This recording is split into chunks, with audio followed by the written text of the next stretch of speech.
She pulled a dying stranger from a burning car on the highway, never seeing his face through the smoke. The next morning, she woke to find 50 black luxury cars lined up outside her apartment. The man she saved was a mafia boss, and he'd just declared her family. The Brooklyn-Queens expressway never slept, but tonight it was dying. Mara Vasquez pressed her fingers against her temples, fighting off the headache that came with every double shift. 14 hours. 2 cardiac arrests. 1 stabbing victim who coded twice.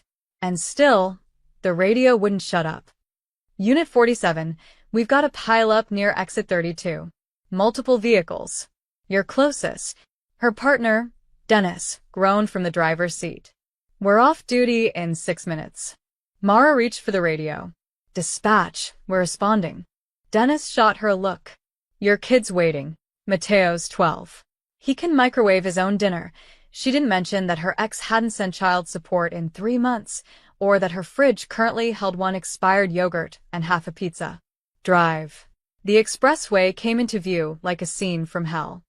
Brake lights stretched for miles, cars abandoned at strange angles. Smoke rose in thick columns against the New York skyline. But something was wrong. There were no fire trucks, no police, no other ambulances. Just silence and smoke. Where is everyone? Dennis whispered. Ma got her jump bag. Doesn't matter. Someone's hurt. They ran past frozen vehicles, past drivers with phones pressed to their ears, past a woman crying on the hood of her Honda. The smoke grew thicker. And then Mara saw it.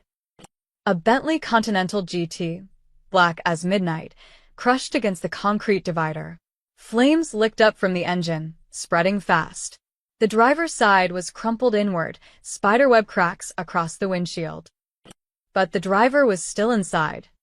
Jesus Christ, Dennis breathed. We need to wait for fire. Mara was already running. Mara, stop. That car's gonna blow. She didn't stop. Couldn't stop. Because through the smoke and shattered glass, she could see him. A man, slumped forward, blood streaming down his face. His chest was moving. Barely. She tried the door. Jammed. The flames were climbing higher, eating through the hood. Heat blasted her face, singing her eyebrows. She could smell gasoline. Thick. Heavy. Wrong. Mara, get back. She grabbed her tactical flashlight, the heavy maglite Dennis always mocked her for carrying, and smashed it against the window. Once. Twice. The glass finally gave on the 3rd hit, showering her arms with fragments. Smoke poured out, choking her. She held her breath and reached inside. The man was trapped.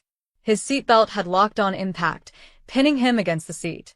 But it wasn't just the crash. As her hands found his chest, checking for injuries, her fingers came away red. Gunshot wounds. 3 of them. 2 in the shoulder, 1 in the side. Oh God, she whispered. This wasn't an accident. Someone had shot him, then let him crash. The fire roared louder. She could hear the metal groaning, warping from the heat. 30 seconds. Maybe less. Mara yanked her trauma shears from her belt and started cutting. The seatbelt was thick, reinforced. Her hands shook as she sawed through the material. The man's head lolled forward, blood dripping onto her arms. Come on, come on, come on. The belt snapped. She grabbed him under the arms and pulled. He was heavy, dead weight, and the door frame was too narrow. His shoulder caught on twisted metal. Behind her, Dennis was screaming something, but the blood rushing in her ears drowned him out. She repositioned, braced her feet against the car frame, and pulled with everything she had. They tumbled backward onto the asphalt just as the Bentley exploded. The blast wave threw them 10 feet. Mara's back hit the pavement hard enough to knock the wind from her lungs. Heat washed over her like a physical thing. Dennis appeared above her, dragging both her and the man away from the inferno. You crazy, are you insane? Dennis was yelling, but he was already checking the man's pulse, helping her roll him onto his side. He's bleeding out. Mara's training kicked in. Pressure on the shoulder wounds. I've got the side. Her hands moved automatically. Gauze, pressure, tape. The man's face was turned toward her now, visible in the flickering firelight. Older, maybe late 50s. Strong features beneath the blood. Expensive suit, torn and smoking. A gold watch that probably cost more than her car. But it was his eyes that stopped her. They opened just a crack. Dark. Focused. Aware. He looked directly at her, lips moving. She leaned closer. Don't talk. Save your strength. You, his voice was barely a rasp. Pulled me. It's okay. You're safe now. His hand, impossibly strong despite the blood loss, gripped her wrist. You don't know what you've done. Then his eyes rolled back and he went limp. Mara, Dennis had the portable radio out. I've got a pulse, but it's weak. We need to move now. They loaded him onto a backboard, working in synchronized silence born from 100 calls together. Sirens were finally approaching, fire trucks, police, more ambulances. But Mara didn't wait. They carried him to their rig and started driving. In the back, racing toward Bellevue, Mara worked to keep him alive. For line, oxygen, monitoring his vitals. The bullet wounds were through and through, which meant he might actually make it. As they pulled into the hospital bay, Dennis caught her eye in the rearview mirror. That guy, he said quietly. The suit, the car, the bullets? That wasn't random violence. I know. So, why'd you pull him out? Mara looked down at the unconscious man, at the gauze she'd pressed against his wounds, now soaked crimson. Because that's the job, she said. We save everyone. But as she helped will him into trauma, as doctors swarmed around the gurney, one of the ER nurses grabbed her arm. Mara, honey, you need to wash that blood off. Now. I will. I just need to. Now, the nurse's eyes were wide, frightened. Trust me. You don't want anyone seeing you covered in that man's blood. Why? Who is he? The nurse glanced at the trauma room, then back at Mara. Nobody knows his name yet, but those tattoos on his chest? I've worked in this ER for 20 years. I know what they mean. She gripped Mara's arm tighter. You just saved someone very dangerous. And very powerful. Now go home, kiss your kid, and pray nobody saw you pull him out of that car. Mara's blood ran cold. What do you mean, pray? But the nurse was already walking away, and Mara was left standing in the harsh fluorescent lights, covered in the blood of a man whose name she didn't know. A man who, in 12 hours, would arrive at her doorstep with 50 cars and a debt she couldn't refuse. Mara should have gone home. Instead, she sat in the staff lounge, staring at her hands. She'd scrubbed them 3 times, but she could still see traces of blood under her fingernails. The coffee in front of her had gone cold an hour ago. Through the window, she could see the trauma room. Doctors moved in controlled chaos around the man she'd pulled from the fire. He was alive. Stable. That should have been enough. But the nurse's words kept echoing in her head. You just saved someone very dangerous. Vasquez. She turned. Her supervisor, Rita Chun, stood in the doorway. Behind her were 2 men in dark suits. Federal agents. Mara could tell by the way they stood, rigid, alert, scanning everything. These gentlemen need to ask you some questions, Rita said. Her voice was calm, but her eyes weren't. They were screaming. Be careful. The taller agent stepped forward. Ms. Vasquez, I'm Agent Morrison, FBI. This is Agent Torres. We need to discuss the man you brought in tonight. Mara's throat went dry. I don't know anything about him. I just pulled him from a car. A car that was riddled with bullets, Torres said. He was younger, sharper. 9mm rounds. Professional hit. The kind that doesn't miss unless something goes very wrong. I wouldn't know about that. I'm an EMT, not a detective. Morrison pulled out a tablet, showing her a photo. The same man, but cleaned up. Conscious. Standing in what looked like a courthouse. He wore an expensive suit and an expression that could freeze blood. Vittorio Leone, Morrison said. Does that name mean anything to you? Mara shook her head. He's the head of the Leone Syndicate. Organized crime. Racketeering, money laundering, suspected involvement in 12 unsolved homicides. He's been untouchable for 15 years. Morrison leaned closer. Until tonight, when someone finally got close enough to put 3 bullets in him. The room felt smaller suddenly. Colder. Did he say anything to you? Torres asked. In the ambulance? At the scene? Anything at all? Mara thought back. The grip on her wrist. Those dark eyes. You don't know what you've done. He was unconscious, she lied. He never spoke. The agents exchanged glances. Ms. Vasquez, if he told you anything, names, locations, threats, we need to know. For your protection. There's nothing to tell. I pulled a man from a burning car. That's it. Morrison studied her for a long moment. Then, he placed a business card on the table. If that changes. If he contacts you, if anyone contacts you, you call this number immediately. Do you understand? Yes. And Ms. Vasquez? Torres added. You might want to take some time off. Maybe visit family out of state. People connected to Vittorio Leone have a habit of dying suddenly. They left without another word. Rita closed the door behind them and let out a breath she'd been holding. Mara, what the hell were you thinking? I was thinking someone needed help. That someone is a crime lord. Do you have any idea what you've done? The Leone family doesn't forgive and they don't forget. You're a witness now. Maybe the only witness to whoever shot him. I didn't see anyone. It was just smoke and fire and... It doesn't matter what you saw. Rita's voice cracked.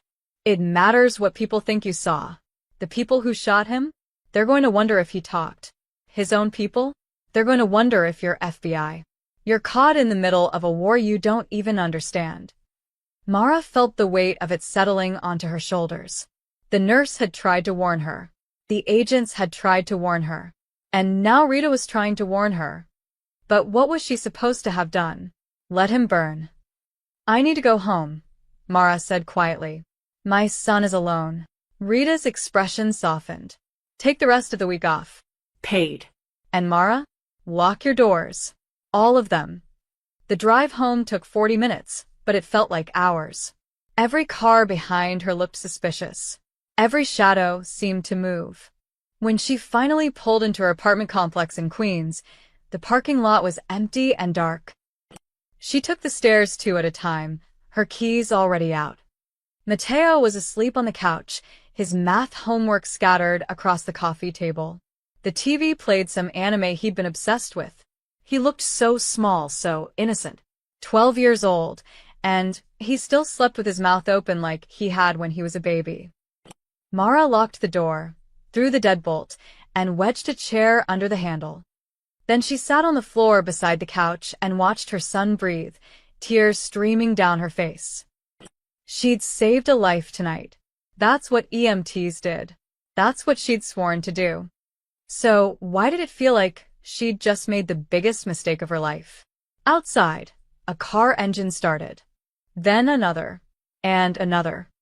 Mara went to the window and pulled back the curtain just an inch. The parking lot was still empty. But on the street beyond, black sedans were pulling into position. 1, 3, 7. More arriving every minute. She counted 12 before she stopped counting. And in the distance, she could hear more engines approaching. Mara woke to an earthquake. At least, that's what it felt like. The walls were vibrating.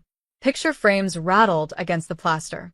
Her coffee mug from last night danced across the nightstand. Mom. Mateo's voice cut through her fog of exhausted sleep. She stumbled out of bed, still in yesterday's clothes, and found him pressed against the living room window. Mateo, get away from. You have to see this. She pulled him back, but then she looked outside, and the words died in her throat. The entire street was lined with cars. Not just any cars. Luxury, sedans. Black and gold, gleaming in the early morning sun. Mercedes S-Class, BMW 7 Series, Cadillac Escalades. They were parked in perfect formation, nose to tail, stretching as far as she could see in both directions. Men in black suits stood beside each vehicle. 30, 40. 50, maybe more. All of them standing at attention like soldiers. Is it a parade? Mateo asked, his face lit up with excitement. Is the president coming? Mara's heart was hammering so hard, she thought it might crack her ribs. Get dressed. Right now. But now, Mateo. He ran to his room, and Mara grabbed her phone. 12 missed calls. All from Dennis. 3 voicemails. She didn't have time to listen. Through the window, she watched a limousine, longer than the others, with gold trim that caught the light, pull up directly in front of her building. The men in suits straightened. Some placed hands inside their jackets. The back door opened. Vittorio Leone stepped out. He was wrapped in bandages from neck to waist, visible under his open shirt collar. His left arm was in a sling, but he moved with the kind of authority that made everything else irrelevant. 2 men helped him, but he waved them off after 3 steps. He looked up at her building, directly at her window. Mara jerked back, but she knew he'd seen her. Her phone buzzed. An unknown number. She answered without thinking. Hello. Ms. Vasquez, the voice was rough, accented. Italian. The same voice that had whispered to her in the smoke. Please. Come down. I mean you no harm. You brought an army to my home. I brought gratitude. 5 minutes of your time. That's all I ask. The line went dead. Mara stood frozen. Every instinct screamed at her to grab Mateo and run. But run where? There were 50 cars outside. 50 armed men. If Vittorio Leone wanted to hurt her, she'd already be dead. She knocked on Mateo's door. Stay in your room. Don't come out until I tell you. Mom, what's happening? Just stay inside. She took the stairs down, her legs shaking with each step. The lobby door felt heavier than usual. When she pushed it open, the morning air hit her face, cool and crisp. All 50 men turned to look at her. Vittorio stood in the center, leaning slightly on a cane she hadn't noticed before. Up close, she could see the extent of his injuries. Stitches along his jawline. A bandage over his left eye. His skin was gray with pain and exhaustion. But he smiled when he saw her. Ms. Vasquez. Thank you for coming down. What do you want? Her voice came out steadier than she felt. I want to thank you. He took a step forward, wincing. You pulled me from fire. You stopped my bleeding. The doctors say without your quick action, I would have died on that highway. I'm an EMT. It's my job. No, his smile faded. Your job is to call for help and wait for firefighters. Your job is to stay safe. But you ran into flames. You cut me free. You saved my life when you had every reason to let me burn. I didn't know who you were. I know.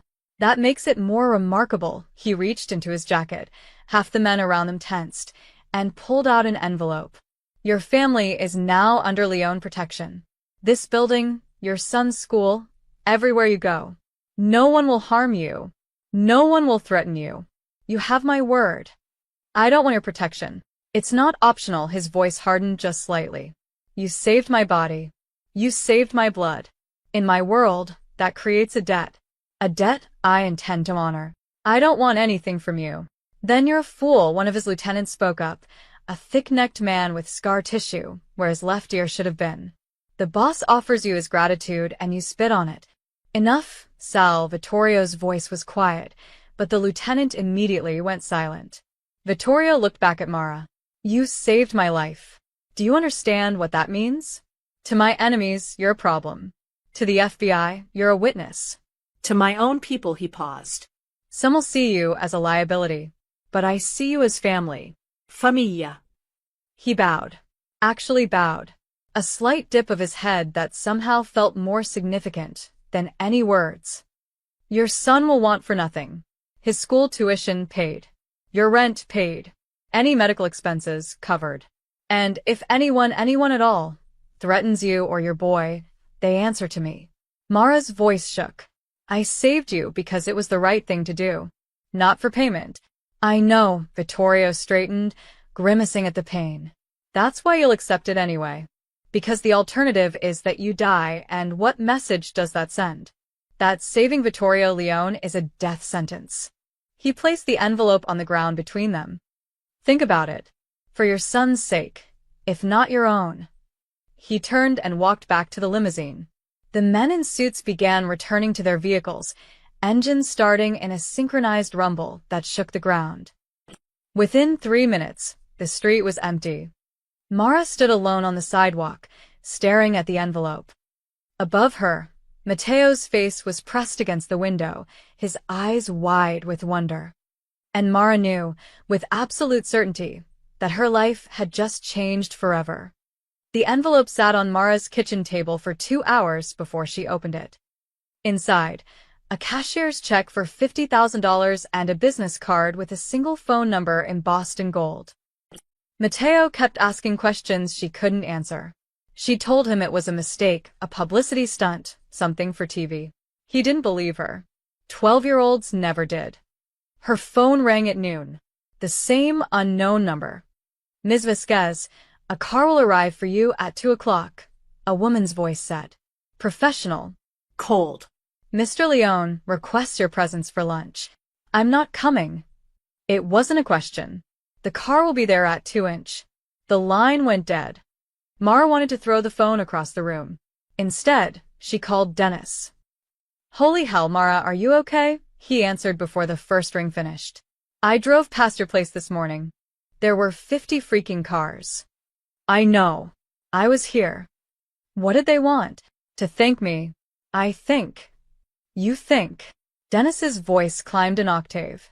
Mara, that was the Leone family. The whole damn family. Do you understand what that means? That I should have let him burn? Silence on the other end. Then, I didn't say that. But you thought it. No. I thought that you're the bravest person I know, and also the most stubborn, and now you're in something way over your head. He exhaled slowly. What are you going to do? They want me to have lunch with him. Vittorio Leone. Then you go. You smile. You say thank you. And you pray he lets you walk away. At exactly 2 o'clock, a black Mercedes pulled up. No army this time. Just one car, one driver. A woman in a tailored suit stepped out and opened the rear door without a word. Mara kissed Matteo goodbye. He was staying with their neighbor, Mrs. Chun, and got in the car. They drove for 40 minutes, leaving Queens behind, crossing into an area she didn't recognize. Estate homes. Gated properties. Old money and new secrets. The car stopped in front of a renovated mansion that tried to look like a Tuscan villa and almost succeeded. Guards at the gate. Cameras everywhere. But the gardens were beautiful. Roses and fountains and stone pathways that curved through perfectly trimmed hedges. The woman led her inside, through marble halls and past paintings that belonged in museums, until they reached a sunlit conservatory that overlooked a private lake. Vittorio sat at a table set for 2. He rose when she entered, moving stiffly. Ms. Vasquez, thank you for coming. Did I have a choice? A smile flickered across his face. No. Please sit. The table was laden with food. Italian dishes she couldn't name. Fresh bread. Wine she knew cost more than her monthly rent. She didn't touch any of it. You're angry, Vittorio observed. I'm confused. And tired. And I want my life back. Your life back. He poured himself water, his movements careful. You never had the life you think you did. You work double shifts to afford a 1-bedroom apartment in a neighborhood where gunshots are background noise. Your ex-husband abandoned you. You skip meals so your son can eat. That's not a life, Ms. Vasquez. That's survival. It's my survival. Mine to struggle with. Not yours to fix. I'm not trying to fix it. I'm trying to honor it. He leaned forward, his dark eyes intense. You risked everything for a stranger. No hesitation. No reward. Just action. Do you know how rare that is? In my world, everything has a price. Loyalty is bought. Trust is earned through fear. But you, he shook his head. You gave freely. So now you want to own me? No. I want to protect you. There's a difference. Before she could respond, the door opened. 3 men entered. She recognized one, Sal, the scarred lieutenant from this morning. The other 2 were younger, sharper, dangerous in a way that made her skin crawl. Vittorio, Sal said, his voice dripping with barely concealed contempt. We need to talk. About her. Vittorio's expression didn't change. Not now. Yes, now Sal jabbed a finger toward Mara. She's a problem. The feds questioned her. She knows your face. She knows what happened that night. She saved my life. And now she's a loose end. Another lieutenant stepped forward. Loose ends get people killed. Our people. Mara's heart was racing, but she forced herself to stay still. To breathe. Vittorio stood slowly, painfully. When he spoke, his voice was quiet. Deadly quiet. Let me be very clear. Mara Vasquez is under my protection. She is Famiglia. Anyone who touches her, threatens her, or even looks at her wrong answers to me personally. Is that understood? Sal's jaw tightened. You're making a mistake. It's my mistake to make. I am still the head of this family. Or, do you question that, Sal? The room went silent. Mara could feel the tension like electricity in the air. Sal stared at Vittorio for a long moment. Then he turned and walked out. The other 2 followed, but not before one of them looked at Mara with eyes that promised violence. When they were gone, Vittorio sat back down, wincing. I apologize. Some of my men. They don't understand honor anymore. Only power. What did I just witness? Mara whispered. The beginning of a war. He met her eyes. You saved my body. You saved my blood.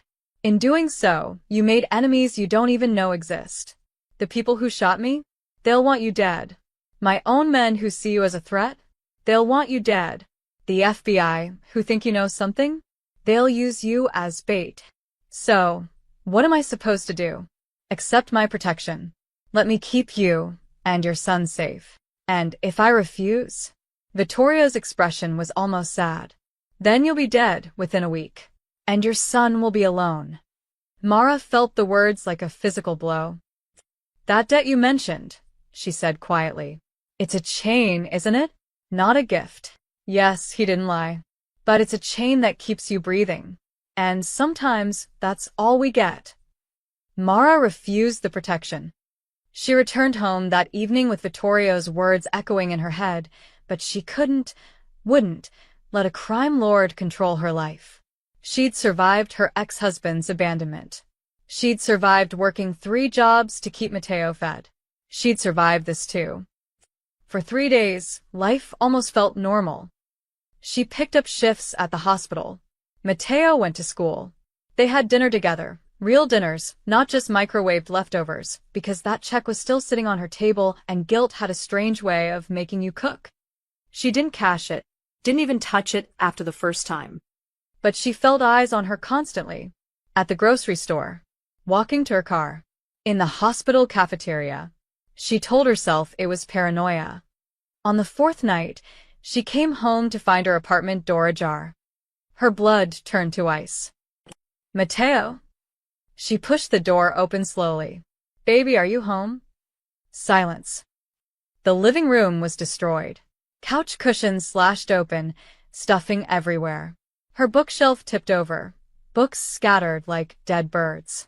The TV was smashed, screen spiderwebbed and dark. Someone had torn her home apart. She pulled out her phone, but before she could dial 911, she heard it, a footstep in Matteo's room. Mara grabbed the kitchen knife block and pulled out the biggest blade. Her hands were shaking, but she forced herself forward. I already called the police, she lied, her voice loud. They're on their way. Another footstep. Closer now. In the hallway.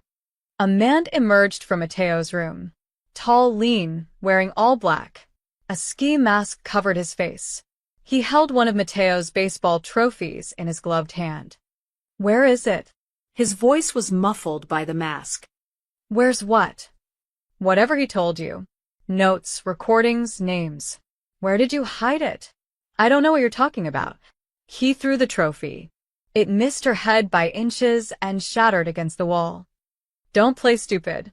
Vittorio Leone doesn't trust anyone. If he talked to you at the hospital, he told you something. We need it. He was unconscious. He never said anything. The man moved toward her, pulling something from his jacket. A gun. Black metal, dull in the dim light. Mara ran. She bolted for the door, but he was faster. His hand caught her shoulder, spinning her around. She swung the knife wildly. It caught his forearm, cutting through fabric and skin. He cursed and stumbled back. She made it to the hallway and started screaming. Help! Somebody help me! The stairwell echoed with her voice. She took the stairs down 3 at a time, nearly falling, her heart hammering so hard she thought it might explode. Behind her, 2 sets of footsteps. Not 1. 2. There were 2 of them. She hit the lobby level and burst through the door into the night air. The parking lot was dark, empty. Her car was across the lot. Too far. She'd never make it. A hand grabbed her hair from behind, yanking her backward. She screamed and thrashed, the knife gone now, lost somewhere on the stairs. Stupid bitch. A different voice growled. The boss said to make it look like a robbery. Quick and quiet. But you had to fight. He dragged her toward the alley between buildings. She clawed at his hands, kicked backward, but he was too strong. Then headlights. A black Escalade screeched into the parking lot, tires smoking. It didn't slow down. Didn't stop. It drove straight at them. The man dropped Mara and dove aside. She hit the pavement hard, skinning her palms. The Escalade's passenger door flew open while it was still moving. Get in, a voice shouted. Mara didn't think. She scrambled up and threw herself into the vehicle. Hands pulled her inside, and the Escalade was moving before the door closed. Gunshots. 3 of them. The rear window exploded into diamond fragments. Stay down, someone yelled. Mara pressed herself against the floor, glass raining down on her back. The SUV accelerated, engine roaring. More gunshots, but they were getting farther away. After what felt like an eternity, the vehicle slowed. Strong hands helped her sit up. She found herself looking at a woman, late 30s, professional suit, the same woman who'd driven her to the estate 3 days ago. Are you hurt? The woman asked. Mara looked down. Her hands were bleeding. Her shirt was torn. But nothing serious. I'm okay. Who were they? Mercenaries. Renzo's men. Most likely, the woman handed her a bottle of water. They were asking questions about the boss. Mara nodded, still shaking. They think you know something. They won't stop. But I don't know anything. Mara's voice cracked. I pulled him from a car. That's it. Doesn't matter what's true. Matters what they believe. The woman looked at her with something like pity. My name is Sophia. I've been watching your building since Mr. Leone returned home. He knew they'd come for you. Matteo, my son, where is he? Safe. We pulled him from school this afternoon. He's with Mr. Leone now. You what? Mara lunged forward, but Sophia caught her wrists. He's safe. They would have used him to get to you. We prevented that. Take me to him. Right now. We're already on our way. The Escalade turned onto a highway Mara didn't recognize. Her mind was racing, trying to process everything. Someone had destroyed her home, tried to kill her. And now Vittorio Leone had her son. What did he mean? Mara asked quietly. The man in my apartment. He mentioned the boss said to make it look like a robbery if they're working for someone who... Sophia's expression darkened. There's a divide in the family. Some of Mr. Leone's lieutenants think his gratitude toward you is weakness. They want you eliminated to prove he's losing his edge. So his own people want me dead. Yes. And the people who shot him that night want you dead. And probably the FBI wants to use you as bait. Sophia glanced at her. You understand now? This isn't a game you can walk away from. You're in it.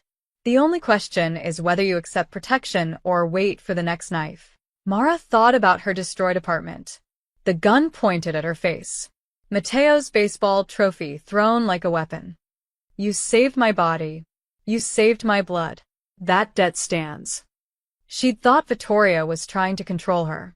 But maybe he'd been trying to save her all along. Where are we going? She asked. To the only place in this city where you're truly safe, Sophia met her eyes in the rearview mirror. To Mr. Leone's protection. For real this time. Mara closed her eyes and saw the knife in her hand, felt the terror of running for her life in her own home. Okay, she whispered. Okay.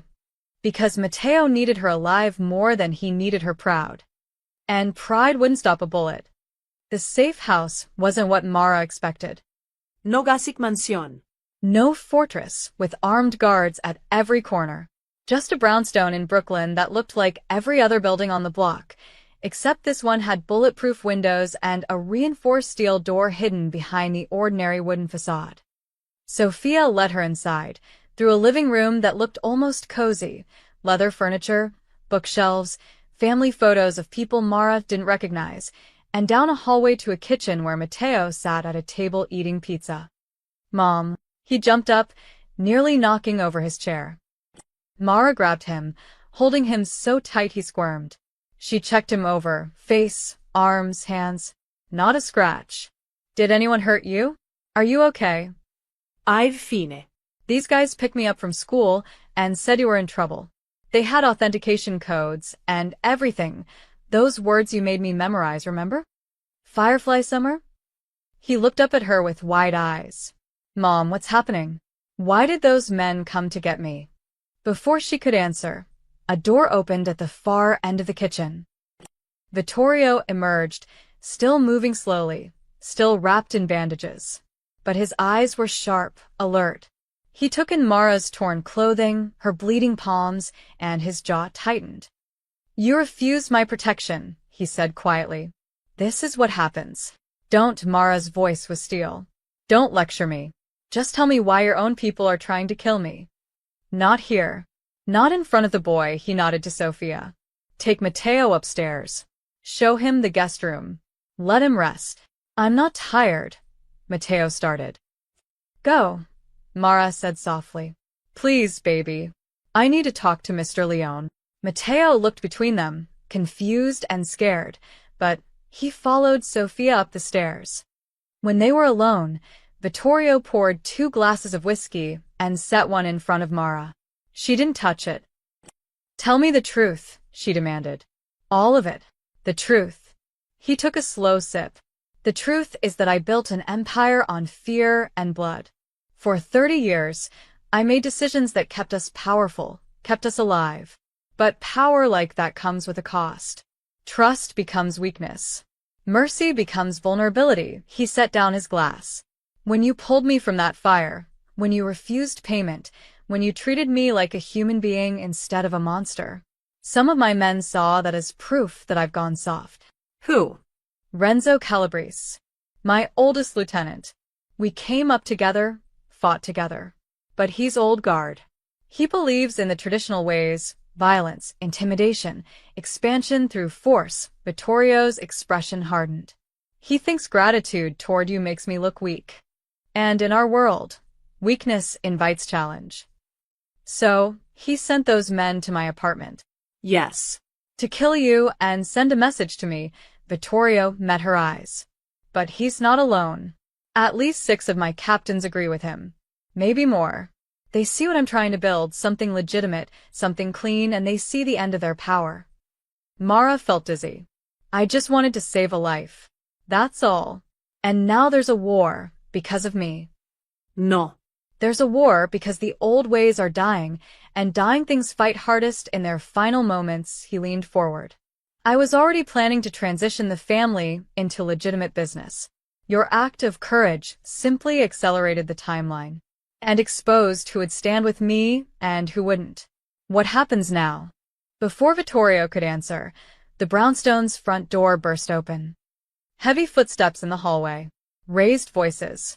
Sophia appeared at the kitchen entrance, her hand inside her jacket. On a gun. Mara realized. Boss, we have a situation. 7 men crowded into the kitchen. Mara recognized some from the estate, Hard faces, expensive suits, the kind of men who hurt people for a living. Leading them was Sal, the scarred lieutenant who'd questioned Vittorio's judgment about her.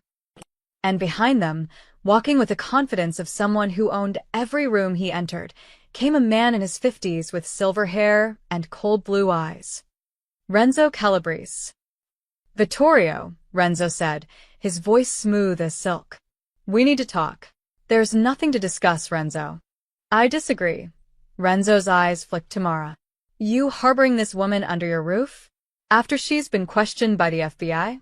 After she's seen your face, knows your location? This is madness. This is honor. Honor. Renzo laughed, but there was no humor in it. Honor is what you show to family. To blood. Not to some ambulance driver who happened to be in the right place at the wrong time. Vittorio stood, and despite his injuries, despite being outnumbered, he somehow filled the entire room with his presence. I declared her famiglia. That makes her blood. You can't just declare. I am the head of this family.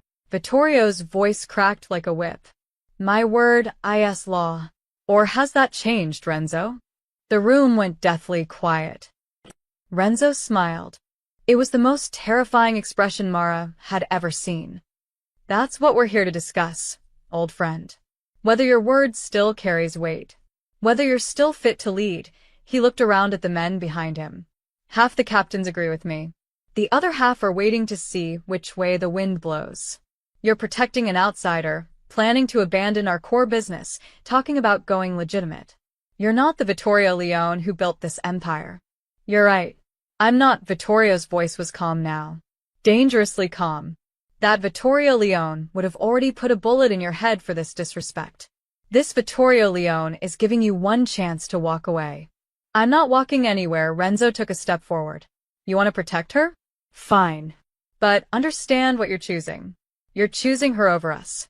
Over everything we built. Over the family. The family is what I say it is. Then the family is dead. Renzo turned to leave, his men following. At the doorway, he looked back. You have 48 hours, Vittorio. 48 hours to send her away. Her and the boy. Or this goes to a vote. And I promise you, brother, you won't like the result. They left, the door slamming behind them with a finality that shook the walls. Sophia immediately pulled out her phone. I'll call in our loyalists. Get protection details on all your properties. No, Vittorio held up a hand. Let him make his move. I want to see who stands where when the moment comes. He turned to Mara, and she saw something in his eyes she hadn't seen before. Fear. Not for himself. For her. I'm sorry, he said quietly. You saved my life, and I've dragged you into hell. Upstairs, Matteo called out for her, his voice small and scared. Mara looked at Vittorio Leone, crime lord and would-be protector, and realized they were both trapped now. Trapped by honor. By debt. By a single act of mercy that had set the world on fire. 48 hours, she whispered. What happens in 48 hours? Vittorio's expression was grim. Va. The new safe house made the Brooklyn brownstone look like a prison cell. Sophia drove them 2 hours north of the city, into Westchester County, where estates hid behind stone walls and ancient trees. The house, no, the compound, sat on 12 acres of wooded property. Security cameras on every tree. Motion sensors along the perimeter. Guard posts disguised as gardener sheds. 6 armed men patrolled the grounds. 3 more stayed inside at all times. Matteo thought it was incredible. Mom, there's a pool. And a game room with an actual arcade machine. And the fridge is full of, like, everything. He was bouncing on his toes in the marble foyer. Can we stay here forever? No, Mara said flatly. But she knew what forever looked like now.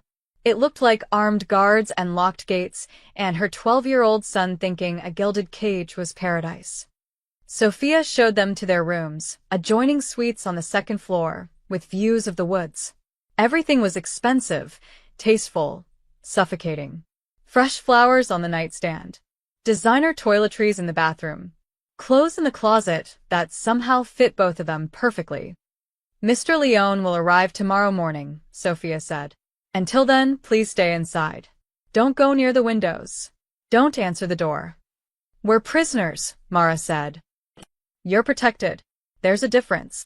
After Sophia left, Mara sat on the edge of the bed and tried not to scream. Her apartment was destroyed. Her job, she'd missed 3 shifts without calling in. She was probably fired. Her entire life had been erased in less than a week. All because she'd pulled a man from a burning car. She looked at her hands. The cuts from the broken glass were healing, but they still stung. Everything stung. A knock on the door between her room and Mateo's. Mom, can I come in? Yeah, baby. He sat beside her, and for a moment, he wasn't a 12-year-old trying to act tough. He was just her little boy, scared and confused. Are we in trouble? He asked quietly. No. We're being protected. From what? How did you explain organized crime to a child? How did you say that bad men wanted them dead because she'd done something good? From people who don't understand kindness, she finally said. People who think helping others is a weakness. That's stupid. Yeah, it is.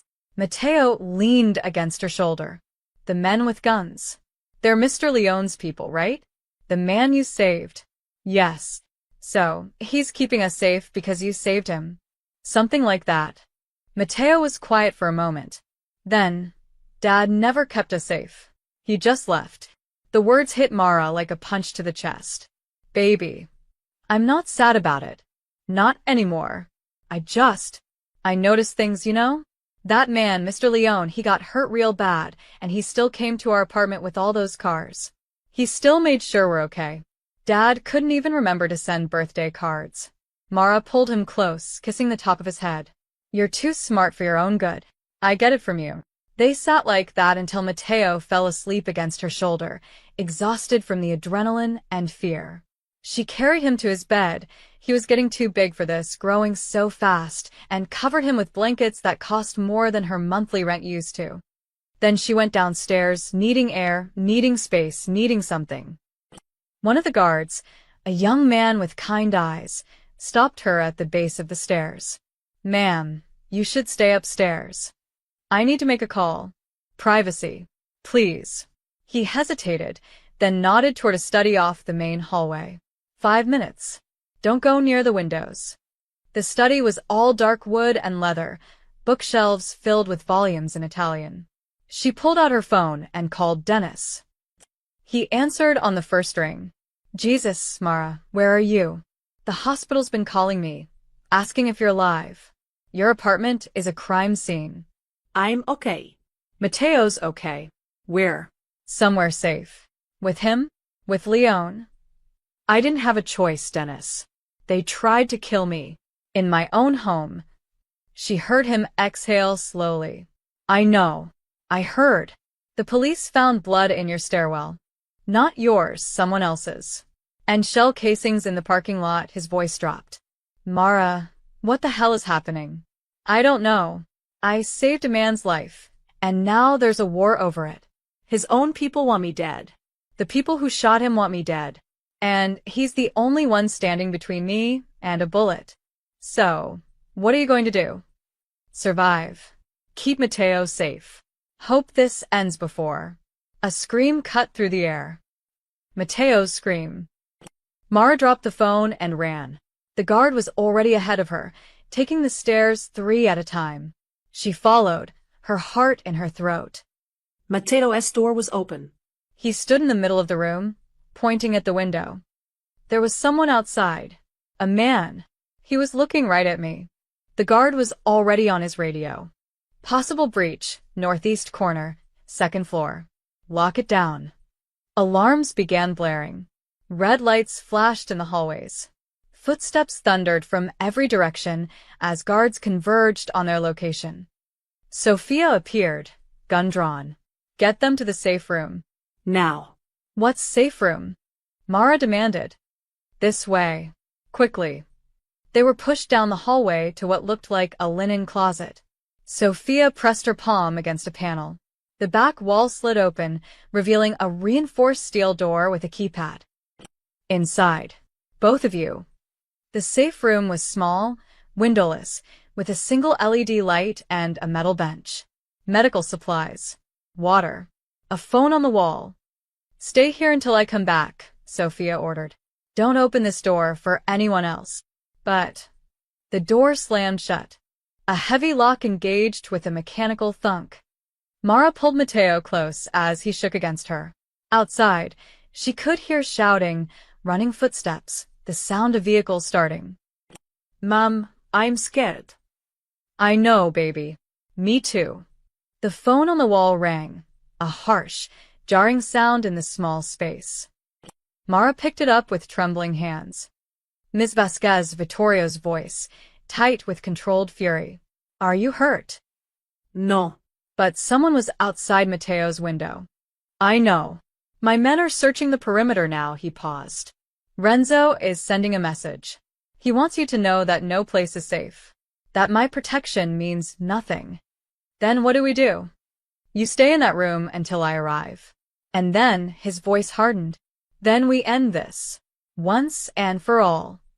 The line went dead. Mara sat on the cold metal bench, holding her son in the dark, and realized the truth. This wasn't protection. This was war. And they were right in the middle of it. They found the Watcher in the woods an hour later. Not a hitman.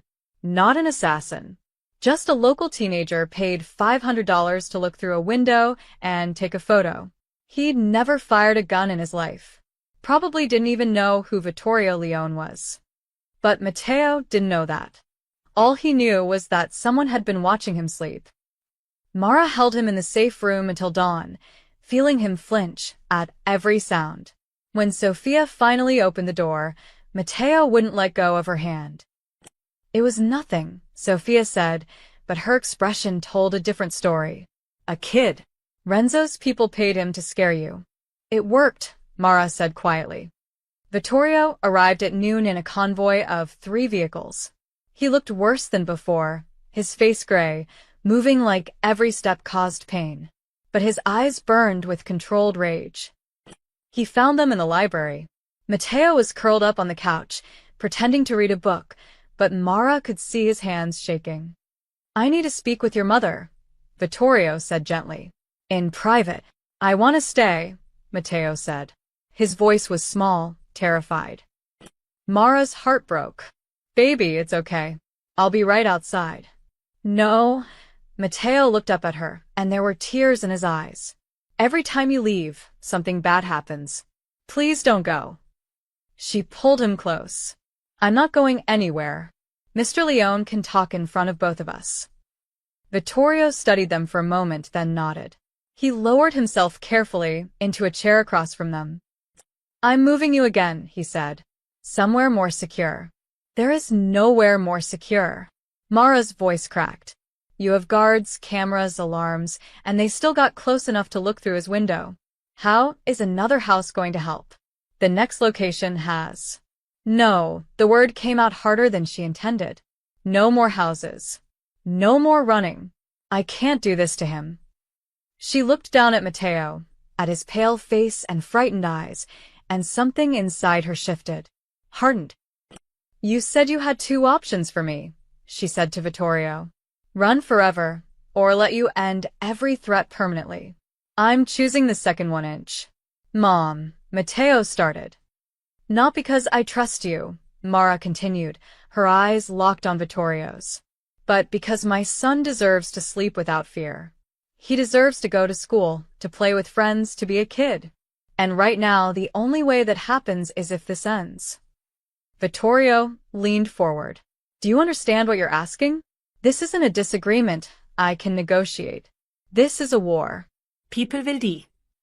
People are already dying. Or trying to. And sooner or later, it's going to be us. She felt Matteo press closer against her side. So yes, I understand. Do what you need to do. Mara. But I have conditions, she cut him off. Matteo stays out of it. Completely. Whatever happens, wherever this goes, he doesn't see violence. He doesn't get used as bait.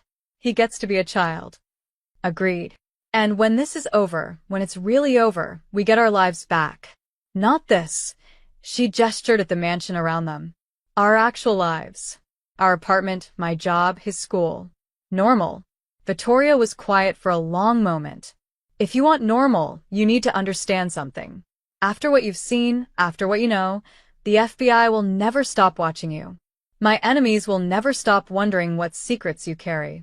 Normal doesn't exist for you anymore.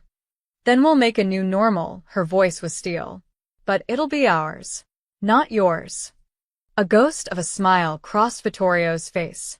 You're stronger than you look, Ms. Vasquez. I'm a single mother in New York. I've always been strong. I just didn't have to use it like this before. He stood slowly. There's a family meeting tonight. The captains, lieutenants, everyone with a stake in how this family operates. Renzo has called for a vote. Either I step down and he takes control, or he paused. Or we see who's truly loyal. What do you need from me? Nothing. You've done enough. That's not true, Mara stood, gently moving Matteo aside. If I'm the reason for this war, then I should be there. Let them see me. Let them see that I'm not some ghost they can be afraid of. Absolutely not. It's too dangerous. Everything is dangerous now. Hiding didn't keep us safe. Running didn't keep us safe. Maybe facing it will. Vittorio studied her, and she saw something shift in his expression. Respect, maybe. Or recognition. You would stand in a room full of criminals and killers? For what? For peace. For my son, she met his eyes. You said I saved your body, your blood. That made me famiglia. So let me act like it. Let me help end this. Before Vittorio could respond, Sophia entered quickly. Boss, we have a problem. Matteo's school called. Someone tried to sign him out this morning. Used a fake ID, claimed to be his uncle. Mara felt the room tilt. He doesn't have an uncle. I know. Our people at the school stopped it, but Sophia's expression was grim. They're escalating. They're not just trying to scare you anymore. They're trying to take him. Matteo grabbed Mara's hand so tightly it hurt. And Mara felt something she'd been holding back for days finally break free. Not fear. Not panic. Rage. Pure, focud, maternal rage. She turned to Vittorio. When is this meeting? Tonight. 8 o'clock. I'll be there. And I want to talk to Renzo myself. Mara, that's insane. He threatened my child. Her voice was quiet, deadly. He sent men to my home. He terrorized my son. And now he tried to kidnap him from school. She took a step closer to Vittorio. You wanted me to understand what famiglia means? I understand. It means you protect your own. At any cost. Vittorio looked at her for a long moment. Then he smiled, a real smile, tinged with something like admiration. You're going to start a war, Ms. Vasquez. No, Mara looked down at Matteo, at his terrified face, and made her choice. I'm going to end one. Because she'd spent 12 years being afraid. Afraid of not having enough money. Afraid of failing as a mother. Afraid of the world breaking her son. But fear didn't stop bullets. Fear didn't keep children safe. Only action did. And tonight, Mara Vasquez was done being afraid. The meeting took place at a lakefront mansion 40 miles north of the city. Mara had imagined something from a movie, dark rooms, cigar smoke, men in fedoras. Instead, it looked like a corporate board meeting. A long mahogany table in a glass-walled conference room overlooking the water. Leather chairs. Tablets and phones. Men in expensive suits talking about profit margins and territory disputes like they were discussing quarterly earnings. Except these earnings were measured in blood. Sophia had dressed Mara carefully, a simple black pantsuit, hair pulled back, minimal makeup. You're not trying to impress them, Sophia had explained. You're trying to make them forget you're a threat until it's too late. Matteo was back at the safe house with 3 guards and strict instructions not to leave his room. He'd made her promise to come back. She'd kissed his forehead and lied, saying of course she would. Now, standing at the threshold of the conference room with Vittorio beside her, Mara wasn't sure she'd survive the next hour. 23 men sat around the table. Hard faces. Cold eyes. She recognized Sal and a few others from before. And at the far end, presiding like a king, sat Renzo Calabrese. Every conversation stopped when she entered. "What is this?" Renzo's voice cut through the silence. "Vittorio, you brought the woman here? To a family meeting?" "She is family," Vittorio said calmly. He guided Mara to a chair near the head of the table and sat beside her. "She has earned the right to hear what's said about her." "This is insanity." A heavy-set man with a Brooklyn accent slammed his hand on the table. "We're discussing business, not running a charity." "Sit down, Polly." Vittorio's voice was soft, but it carried weight. "Everyone will have their say, starting with me." He stood slowly, gripping the edge of the table for support. Even injured, he commanded the room. "For 30 years, we've built our power on fear and violence. Protection rackets, gambling, loan sharking. We've made enemies of everyone, the law, the other families, even our own neighborhoods." He paused. "And where has it gotten us? We're constantly at war. Our children can't walk the streets safely. The FBI has files on all of us. We're powerful, yes, but we're dying. Slowly. Surely. That's the life we chose," Renzo interjected. "This is what we are." "It's what we were." Vittorio activated a screen on the wall. Financial projections appeared. Corporate structures. "I've spent the last 3 years quietly converting our assets. The trucking company we use for smuggling? It's now licensed and legitimate, with real contracts. The warehouse network? Legal freight distribution. The construction fronts? Actual construction companies with city contracts." Murmurs rippled around the table. "We can transition everything," Vittorio continued. "Keep the money, keep the power, but lose the target on our backs. Our grandchildren won't have to choose between prison and death." "You want to go legitimate?" An older man laughed. "Vittorio, we're criminals. That's our legacy." No. "We're survivors. And I'm trying to help us survive into the next generation." Vittorio looked around the table. "But I can't do it alone. I need all of you to trust me, to see the long game." "The long game?" Renzo stood, his voice dripping contempt. "I'll tell you what I see. I see a man who's gone soft. A man who lets an outsider into our most private meetings because she pulled him from a car. A man who's willing to throw away everything our fathers built for some fantasy of respectability." He pointed at Mara. "She is the symbol of your weakness, Vittorio. The proof that you've lost your edge. You protect her while our real enemies sharpen their knives. You obsess over her safety while our territory shrinks. You call her famiglia, but she's not blood. She's not one of us. She's a liability." Several men nodded in agreement. Mara's hands were shaking under the table, but she forced herself to stay still. Silent. "You want to put it to a vote?" Vittorio asked quietly. "My leadership versus yours?" Yes. Right now. "Everyone here decides. Do we follow you into this uncertain future, or do we return to the old ways with me?" The room fell silent. Vittorio looked around the table, meeting each man's eyes. Some looked away. Others stared back, defiant. "Before you vote," Mara said, her voice cutting through the tension. Every head turned toward her. "Ms. Vasquez, this doesn't concern you," Renzo started. "It absolutely concerns me. You're debating whether to kill me. I think that gives me a voice." She stood, her legs weak, but her voice steady. "I don't know anything about your business.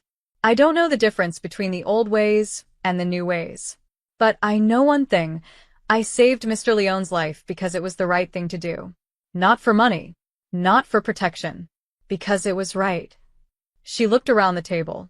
"And since then, I've watched men try to murder me, destroy my home, terrorize my 12-year-old son. All because I showed mercy. All because I chose life over death." Her voice grew stronger. "If that makes me a liability, then maybe your world deserves to die." "How dare you?" Sal started to rise. "She's not finished," Vittorio said sharply. Mara turned to Renzo. You want to know what weakness looks like? It's not mercy. It's not trying to build something better. Weakness is being so terrified of change that you'd rather drag everyone down with you than risk growing. She took a breath. Mr. Leone is offering you a future where your children don't end up in prison or dead. And you're calling it weakness? That's not strength. That's cowardice. The silence was deafening. Renzo's face had turned purple. You self-righteous. Enough, Vittorio raised his hand. The vote. Now. Everyone in favor of my continued leadership, show hands. 12 hands rose. Slowly, carefully, but they rose. Opposed. 11 hands, including Renzo's. The room was split almost exactly in half. Well, Renzo said with a cold smile, looks like we have a problem. Before anyone could respond, the windows exploded. Glass rained down like deadly snow. Mara hit the floor on instinct, her EMT training taking over. She heard screams, gunfire, the sharp crack of bullets hitting wood and marble. Someone fell beside her. Polly, the heavy-set man, blood blooming across his white shirt. Get down. Everyone down. Sophia's voice cut through the chaos. More gunshots. Not from inside the room, from outside. Snipers in the woods. The lakefront meeting had been a trap, and they'd walked right into it. Vittorio grabbed Mara's arm, pulling her behind an overturned table. Stay low. Polly's hit. Mara shouted. I need to help him. You need to stay alive. But she was already crawling toward the fallen man, keeping below the line of fire. His eyes were wide with shock, hands pressed against his stomach. Abdominal wound. Arterial bleeding. Maybe 3 minutes before he bled out. Look at me, Mara said, ripping open his shirt. Polly, look at me. You're going to be okay. She pressed her hands against the wound, applying direct pressure. Blood soaked through her fingers, hot and thick. She needed gauze, needed proper supplies, but all she had were her hands and training. Around them, Vittorio's men returned fire. The conference room had become a war zone. Renzo. Vittorio's voice boomed across the chaos. You set us up. You brought them here. Mara looked up. Renzo and his supporters were crouched near the far exit, guns drawn but not firing. Just watching. Not me, old friend, Renzo called back. But I won't weep for the outcome. The Calabrese family from New Jersey. They've wanted your territory for years. I simply let them know where you'd be. You betrayed us. Your own family. No. I'm saving us from your weakness. Renzo smiled. When the smoke clears, those of us who survive will rebuild. The right way. Another volley of gunfire. A bullet tore through the table above Mara's head, showering her with splinters. We need to move. Sophia appeared beside them, blood running down her temple. There's an exit through the kitchen. We can reach the vehicles. I can't move him yet. Mara pressed harder against Polly's wound. He'll bleed out. If we stay, we all die. Headlights suddenly blazed through the shattered windows. Not more shooters. A freight truck, massive and black, crashing through the mansion's security fence. It plowed across the lawn, positioning itself between the snipers and the building. The gunfire from outside stopped, blocked by the truck's armored bulk. That's our people. Vittorio shouted. Move now.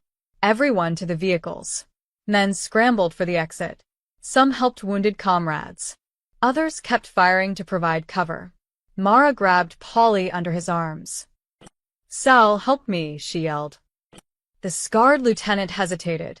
This was the same man who'd called her a liability, who'd wanted her dead, but then he was there, taking Polly's legs.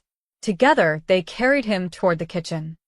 Behind them, Renzo and his faction fled through the opposite door. Let them go, Vittorio ordered. We survive first, settle accounts later. They burst into the kitchen and through a service entrance. 3 SUVs were already running, doors open. Sophia shoved Mara and Polly into the middle vehicle, jumped into the driver's seat, and floored it. The convoy tore down the driveway, bullets pinging off armored plating. Mara held pressure on Polly's wound as the SUV bounced over rough terrain. He was going pale, shock setting in. "Stay with me, Polly." Talk to me. My kids," he gasped. Tell them. Tell them I wasn't scared." "You're going to tell them yourself. Just hold on." They reached the main road and accelerated. Behind them, the mansion was in flames. Mara could see it through the rear window. Orange fire against black sky, sirens already wailing in the distance. "Where are we going?" she demanded. "Freight yard in New Jersey," Sophia said. "We have a medical facility there. Underground. He needs a hospital. Hospitals mean police. Police mean FBI. He goes to our doctor or he dies." The drive took 20 minutes that felt like hours. Polly's breathing grew shallow, his pulse weak and thready. Mara talked to him constantly, keeping him conscious, keeping him fighting. They pulled into an industrial complex, shipping containers, warehouses, cranes silhouetted against the night. Sophia drove to a building that looked abandoned but opened at her approach, revealing a hidden entrance. Underground, fluorescent lights flickered on. What appeared to be a functioning medical clinic, exam tables, monitors, surgical equipment. A gray-haired man in scrubs was already waiting. "Got a GSW, Dr. Rossi," Sophia said. "Abdominal, heavy bleeding." They transferred Polly to a gurney. Dr. Rossi worked quickly, cutting away clothing, starting in 4, assessing the damage. "You did good," he said to Mara. "Your pressure work saved his life." Another minute and he'd be gone. Mara stepped back, covered in blood, shaking. Sophia caught her before she fell. Come on. "Let's get you cleaned up." In a small bathroom, Mara scrubbed Polly's blood from her hands and watched it swirl down the drain. Her reflection in the mirror looked like a stranger, wild-eyed, blood-spattered, wearing the face of someone who'd survived a massacre. The door opened. Vittorio entered, moving stiffly. His bandages were torn, fresh blood seeping through. "You saved Polly," he said quietly. "Sal saw it. The others saw it. You didn't run. You didn't hide. You pulled a wounded man out of the crossfire. That's my job." No. "Your job is to save lives in ambulances. This." He gestured at the blood on her clothes. "This is loyalty. This is famiglia." Mara looked at him. "Renzo betrayed you. He let those people know where we'd be." "I know. So what happens now?" Vittorio's expression hardened. Now? "We take the fight to him. No more defense. No more hiding." He met her eyes. "You wanted this to end. It ends tonight." "How?" "The same way all wars end. With blood." The underground clinic became a war room. Vittorio's remaining loyalists gathered around a map spread across a surgical table. 12 men, some bandaged, all armed. They'd lost 3 in the ambush, with 4 more including Polly too wounded to fight. Against them, Renzo's faction plus the New Jersey Calabrese family. Maybe 30 soldiers, possibly more. The math was simple and brutal. They were outnumbered and outgunned. "We go after Renzo directly," Sal said, his scarred face grim. "Take him out, the others fold. Or they rally and wipe us out completely," another lieutenant countered. "We need to negotiate." "Negotiate?" Sal spat. "He tried to kill us all, including the boss." "Enough," Vittorio raised his hand. He looked exhausted, his face gray with pain. "We're not negotiating. And we're not executing. We're ending this the right way." He turned to Mara, who'd been sitting silently in the corner, still wearing blood-stained clothes. "I need you to do something. Something dangerous." "What?" "Be the bridge." Everyone stared at him. "Boss, you can't be serious," Sal started. "Renzo's men, not all of them are loyal to him. Some followed because they feared change. Others because they thought I was weak." Vittorio looked around the room. But tonight, they saw something different. They saw Ms. Vasquez risk her life to save Polly. One of them, a man who wanted her dead. "So," another man asked. "So she's proof that my way works." That loyalty and honor aren't weakness. That we can be more than killers. Vittorio turned back to Mara. I need you to go to Renzo's holdout. Talk to his men. Show them there's another choice. That's insane. Sofia stepped forward. She walks in there. They'll kill her on sight. No, Vittorio said quietly. They won't. Because she's not one of us. She's not a soldier, not a criminal. She's an EMT who saved lives tonight. Even Renzo won't risk killing her in front of his own men. It would prove everything I've said about him. Mara's heart pounded. And if you're wrong, then I've sent an innocent woman to her death, and I'll burn his world to ash. Vittorio met her eyes. But I'm not wrong. I know these men. I know how they think. Right now, they're questioning everything. One push, one moment of clarity, and the whole thing collapses. What about Matteo? Mara whispered. If I die, he'll be protected. Always. I give you my word. Vittorio stepped closer. But you won't die. Because you're the one thing Renzo can't account for. Pure courage with nothing to gain. It's a language we've forgotten, but they'll remember it when they see it. Mara looked around the room. These hard men, killers, all of them, were watching her. Waiting. She thought about Matteo's face. His fear. The way he'd grab her hand and begged her not to leave. She thought about her destroyed apartment. The man outside his window. The kidnapping attempt at school. And she thought about Polly, bleeding out on the floor, and how she'd saved him anyway. Not because he deserved it. Because it was right. Where is Renzo? She asked. They drove her to a warehouse in Brooklyn, just 3 blocks from the hospital where this had all started. The building was surrounded, Renzo's men on the outside, Vittorio's at a distance. A standoff, everyone waiting for the first shot. Sofia stopped the car at the perimeter. Last chance to back out. If I back out, people die. More people. Mara opened the door. I'm tired of people dying. She walked toward the warehouse alone, her hands visible and empty. Renzo's guards watched her approach, guns ready, but not aimed. I need to talk to Renzo, she called out. About ending this. The guards exchanged glances. One spoke into a radio. A minute later, the warehouse door opened. Renzo stood silhouetted in the light, flanked by armed men. The famous Ms. Vasquez, he said. Come to plead for Vittorio's life. No. To plead for yours. That stopped him. Excuse me? Mara walked closer, forcing herself not to shake. Tonight at the lake, you let assassins kill your own people. Men you've known for years. Men who trusted you. They chose Vittorio over the family. They chose the future over the past. And you answered with bullets. She stopped 10 feet away. I don't know anything about your world. But I know that we're doing, betraying your own, siding with enemies, killing the wounded. It's not strength. It's desperation. Renzo's jaw tightened. You know nothing about what I've sacrificed. You're right. I don't. But I know what I saw tonight. I saw Vittorio trying to save everyone, even the men who voted against him.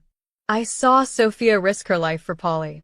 I saw Sal, who wanted me dead, help me carry a wounded man to safety. She looked past Renzo at the men behind him. Isao famiglia.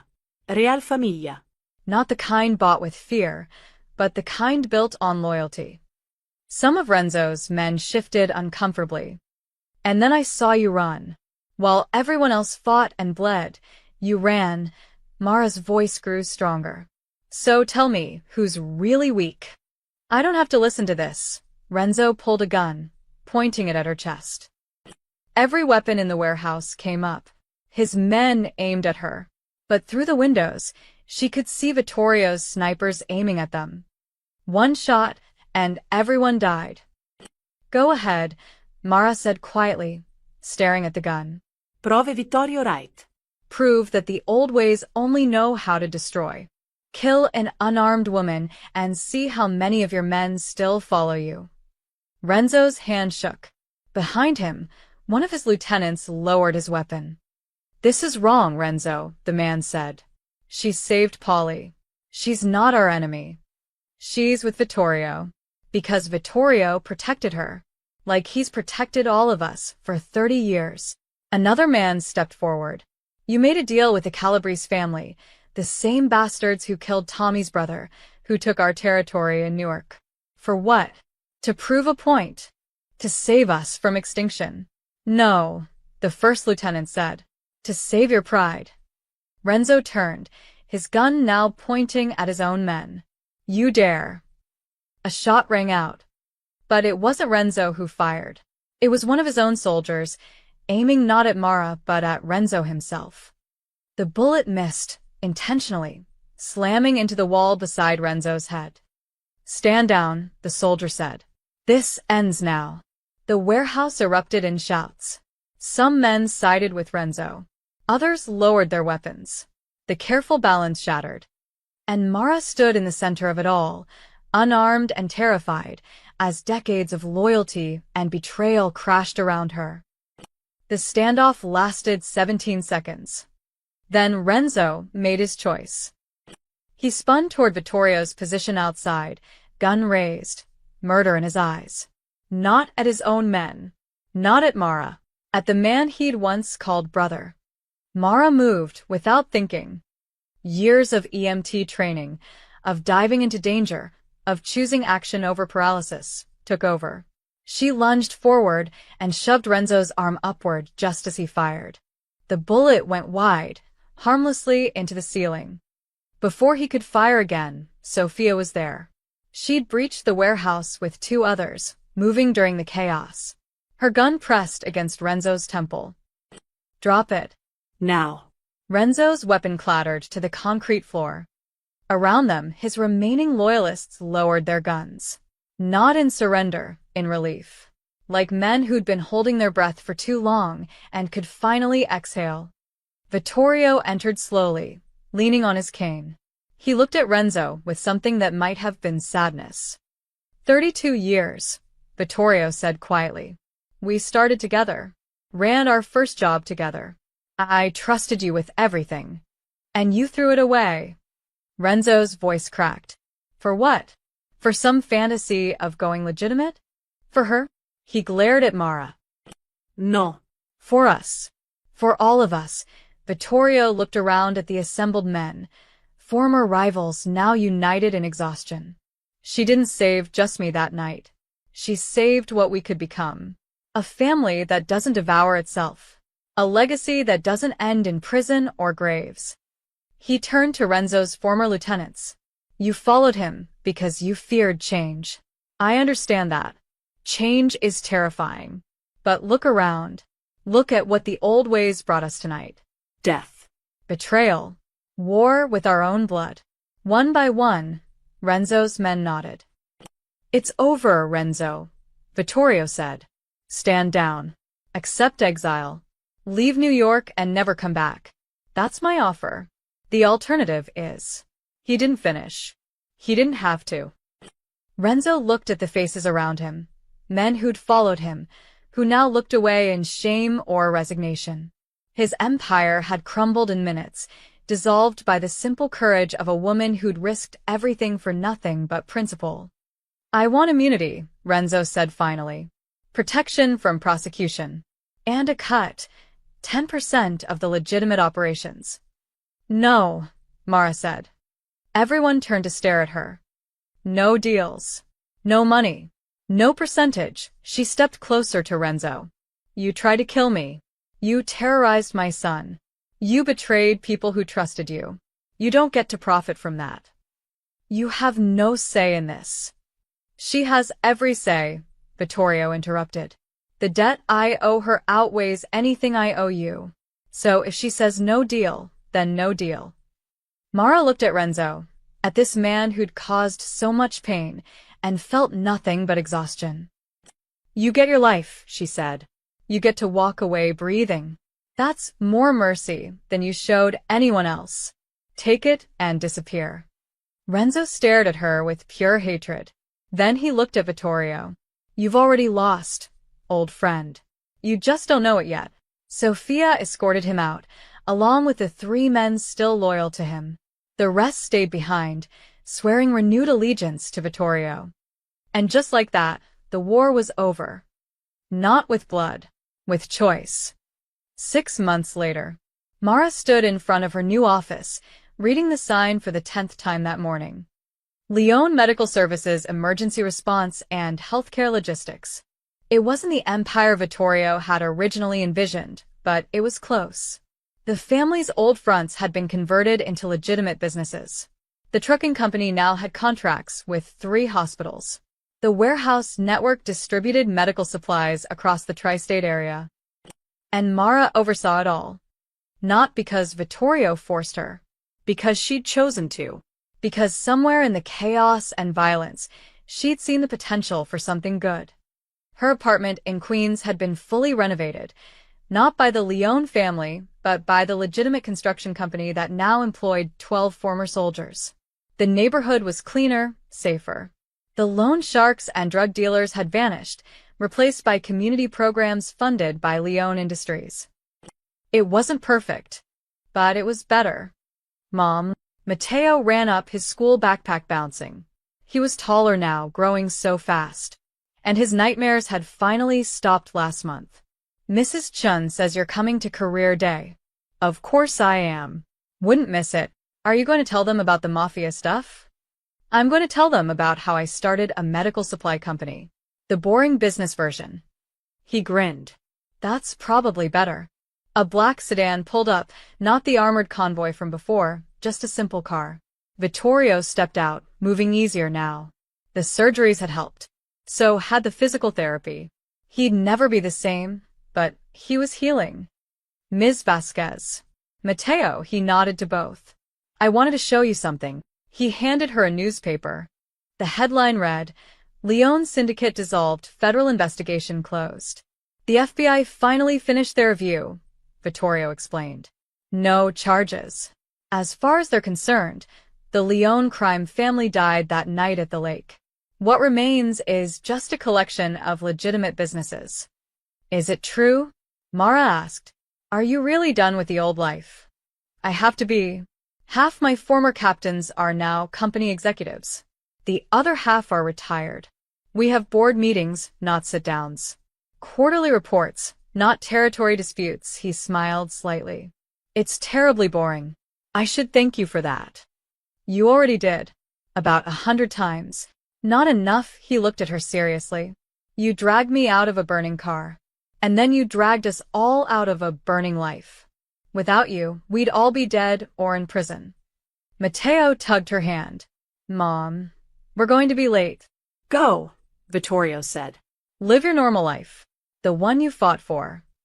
Mara walked away with her son, toward the school bus stop, toward parent-teacher conferences and science projects and all the beautiful mundane details of life. Behind her, Vittorio got back in his car. The company logo on the door, a simple golden lion, no weapons, no threats, caught the afternoon sun. The city whispered that the Lyon family had died in flames and blood. But they were wrong. It hadn't died.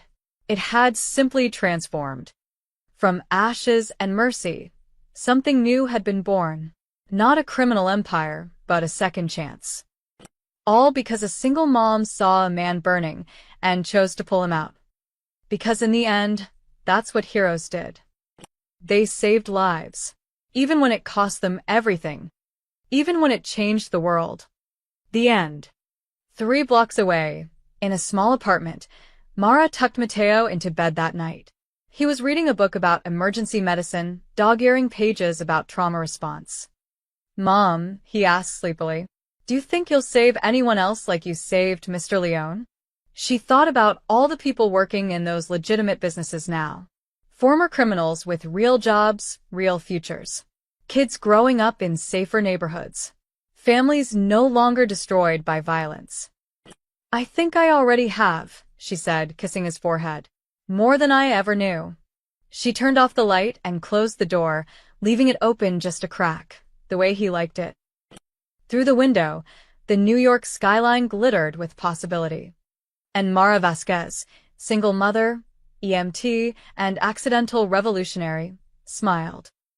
Because sometimes the bravest thing you could do was show mercy. And sometimes mercy changed everything.